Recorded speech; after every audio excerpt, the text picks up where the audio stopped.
지금부터 동창회 겸 스승의 날 기념 파티를 시작하겠습니다. 난 너희들이 내 제자이기도 하지만 이제는 좋은 친구라고 생각해.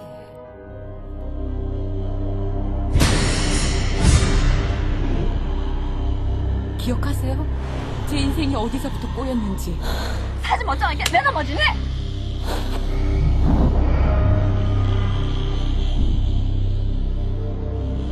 다시 어머니께 돌려드려라. 하필이면 우리 반만 반장, 부반장 둘 다 가난했었잖아요.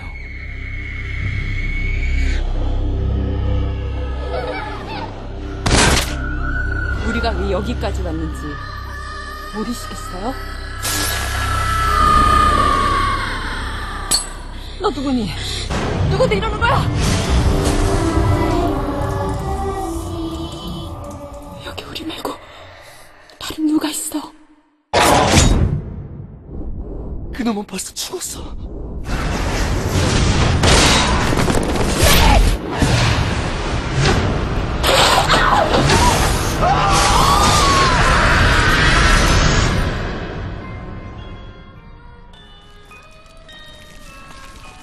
선생님, 오래 사셔야죠.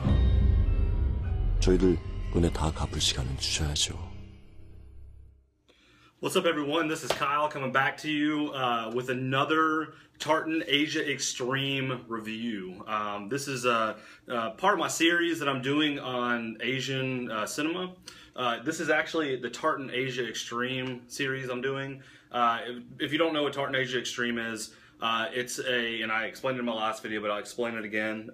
It is a company, Tartan, who released pretty much a line of movies, which are the Asia Extreme line, for Asian horror movies and just extreme Asian movies that may be considered a little bit more either graphic or disturbing than what they released on their main line, which is just Tartan Video.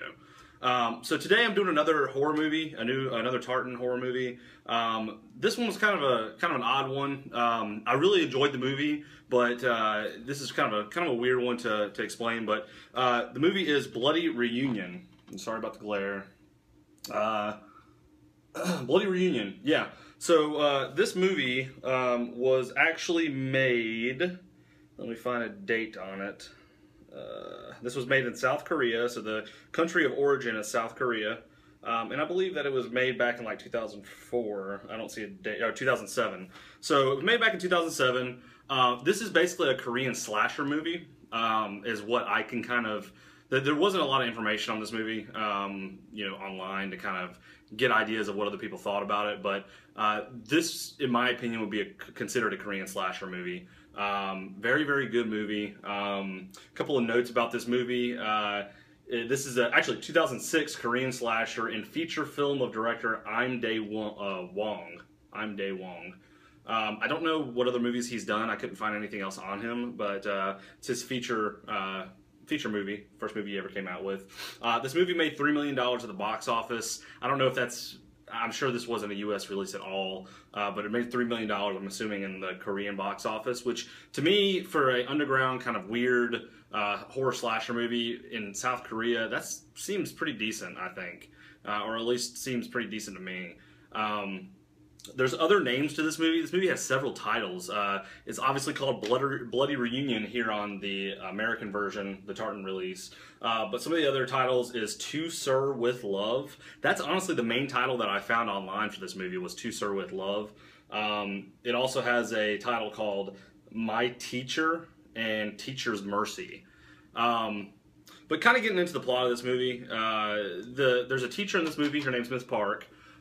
She is the main character of this movie. She taught, she was a teacher for a long period of time, and she was actually kind of a mean teacher. She was kind of a bitch, honestly. They make her out to be a really big bitch, like really just a teacher you wouldn't find, well, you may find in the United States, but a teacher you don't come across often that kind of makes fun of kids. She hits the kids.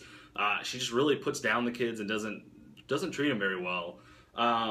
She actually gave birth to a deformed son. This is before the movie even starts. It shows, it does show the son, but she had birth. The kid was probably like 5 or 6 years old.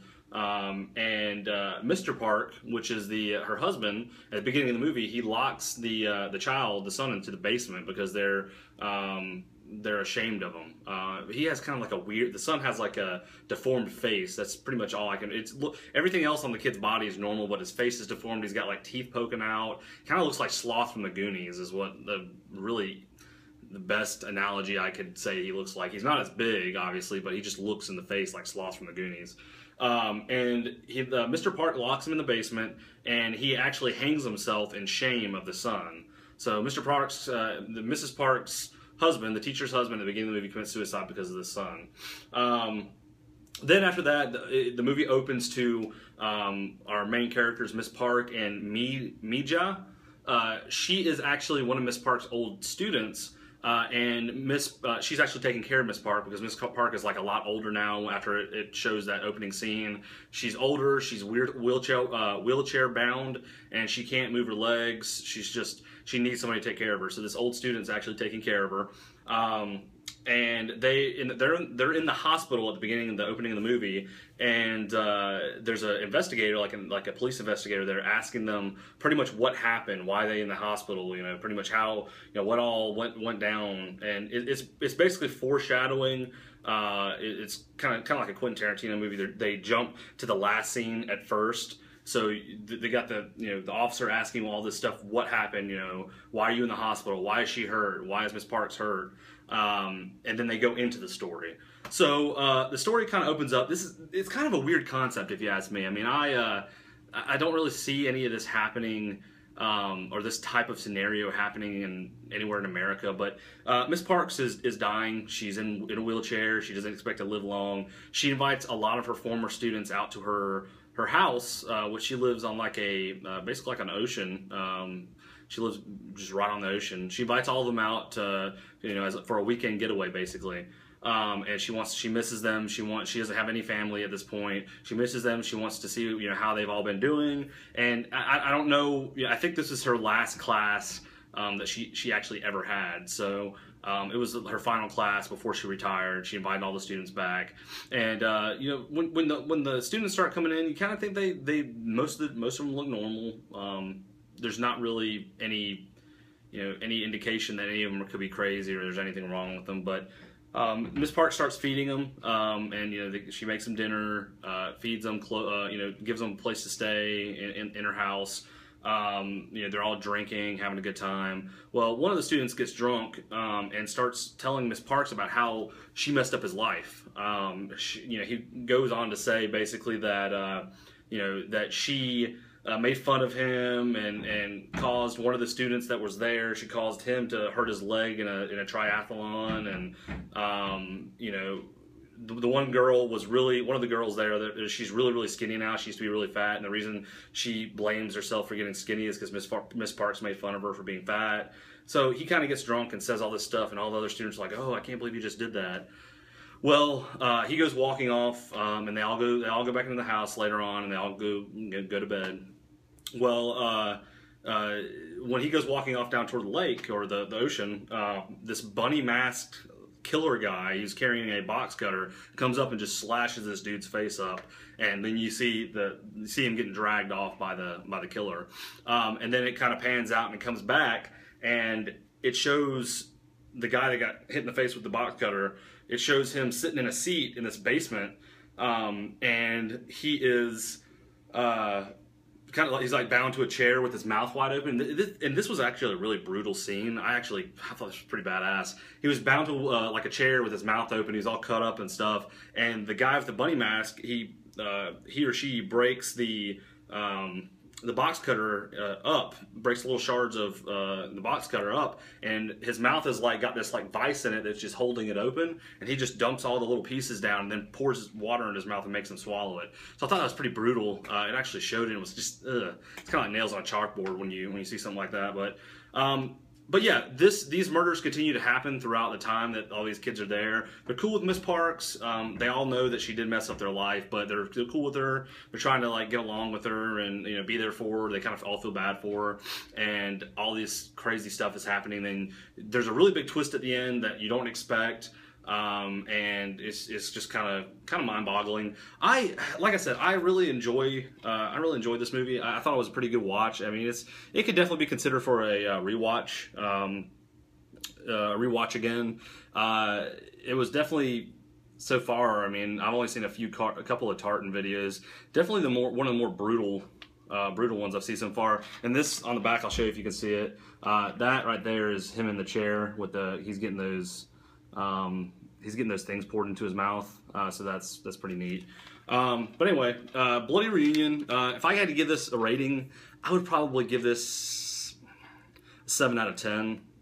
It wasn't the best movie. It was kind of one of those weird things where I don't see like students out of nowhere just coming up to their teacher's house that they really hate and hanging out with her and being all cool with her. That just, I don't know, that just it's kind of in a way dumb, but the movie makes up for it with some of the visuals, and the big twist at the end really made up for it. I really liked it. It was very kind of artsy in a way too, kind of like A Tale of Two Sisters. So yeah, check it out, Bloody Reunion. Hopefully you guys like the series. Let me know. I have a lot of plans to make some other series on my channel. I do want to do a disturbing movie series, and I'd like to do a Takashi Miike series as well, and just do some reviews on you know, some of these movies that are considered disturbing, and you know, do some movies on Takashi Miike and kind of talk about, you know, him and, you know, how he works with his how he directs and things of that nature, because he does all kinds of movies. He does horror movies and you know, all kinds of stuff, just crazy stuff. So let me know if that's cool, if you guys would actually watch it. Let me know how you like these Tartan Asia Extreme, how you like the series so far. Hopefully you guys really enjoy it. Give me a thumbs up, subscribe, and until next time, peace.